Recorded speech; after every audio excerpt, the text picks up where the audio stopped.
साप हे नाव जरी घेतलं तरी अनेकांची घाबरगुंडी उडते, कारण साप चावल्यावर काय होतं हे वेगळं सांगायची गरज नाही. म्हणून आपण सापापासून दूर राहणंच पसंत करतो. फक्त एक मुंगूस सोडलं तर जवळजवळ सर्वच प्राणी सापापासून दूर राहतात. या सापाविषयी अनेक गोष्टी सांगितल्या जातात, आपणही त्या ऐकल्या असतील. काहींच्या मते साप जर आपल्या दिशेने येत असेल तर वाकडं तिकडं पळावं, म्हणजे सापापासून आपला बचाव होतो.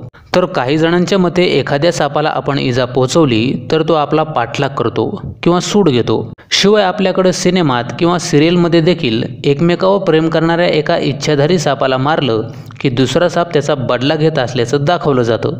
पण यात कितपत तथ्य आहे?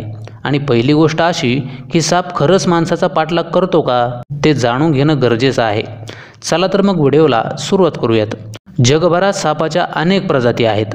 त्यातले काही साप आक्रमक आहेत तर बहुतेक सापांच्या प्रजाती आक्रमक नाहीत. सजीव सृष्टीतील प्रत्येक जीवाला जगण्यासाठी धडपड करावी लागते. जिवंत राहायचं असेल तर प्रसंगी समोर आलेल्या संकटाला सामोरं जाऊन त्याच्याशी लढावं लागतं. बरं, हा नियम फक्त मानवांसाठीच नाही तर तो सर्व प्राण्यांना लागू होतो. तसाच तो सापांनाही लागू होतो. साप जेव्हा अन्नाच्या शोधात फिरत असतो तेव्हा त्याला जर समोर एखादं संकट दिसलं किंवा एखादा शिकारी प्राणी दिसला तर तो स्वतःचा जीव वाचवण्यासाठी पळून जाणंच पसंत करतो. पण कधीकधी अखेरचा पर्याय म्हणून तो समोरच्या प्राण्याला दंश करायला सुद्धा मागं पुढं पाहत नाही. याचाच अर्थ असा की सापांना धोका वाटला तरच ते चावतात.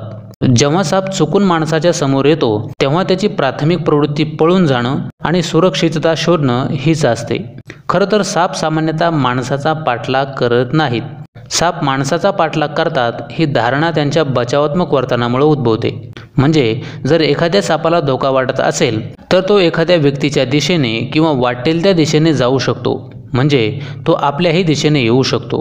पण याचा अर्थ असा नाही की तो आपला पाठलाग करतो, तर तो स्वतःचा बचाव करण्यासाठी कसाही आणि कोणत्याही दिशेने पळू शकतो. वस्तुतः त्याचा हेतू सामान्यतः सुटकेचा मार्ग शोधण्याचा किंवा धोक्यापासून बचाव करण्याचा असतो. जोपर्यंत माणूस सापाला इजा पोचवत नाही तोपर्यंत तो माणसाला दंश करत नाही. पण जर का त्याला त्रास दिला किंवा डिवचण्याचा प्रयत्न केला तर तो चावल्याशिवाय राहत नाही. साहजिकच आहे, आपल्याला सुद्धा कोणी त्रास देत असेल तर आपण सुद्धा प्रतिकार करतोच ना.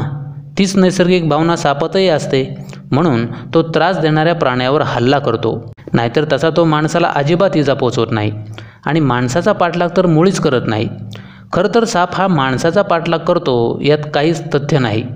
त्यामुळं तुम्हाला जर जंगलात किंवा कुठंही रस्त्यावर वगैरे साप दिसला तर अशा वेळी शांत राहणं, त्याला न डिवचता त्याच्यापासून दूर जाऊन त्याला पुढं जाण्यासाठी जागा देणं हाच सर्वोत्तम उपाय आहे, जे सापाच्या आणि पर्यायाने माणसाच्याही हिताचा आहे. तर आशा करतो की साप खरंच माणसाचा पाठलाग करतो का, या प्रश्नाचं उत्तर तुम्हाला या व्हिडिओमधून समजलंच असेल. ही माहिती कशी वाटली ते कमेंट करून जरूर सांगा. व्हिडिओ जर आवडला असेल तर व्हिडिओला जाता जाता फक्त एक लाईक करा, व्हिडिओ शेअर करा आणि असेच नवनवीन मराठी इन्फॉर्मेटिव्ह व्हिडिओज पाहण्यासाठी चॅनलला सबस्क्राईब करा.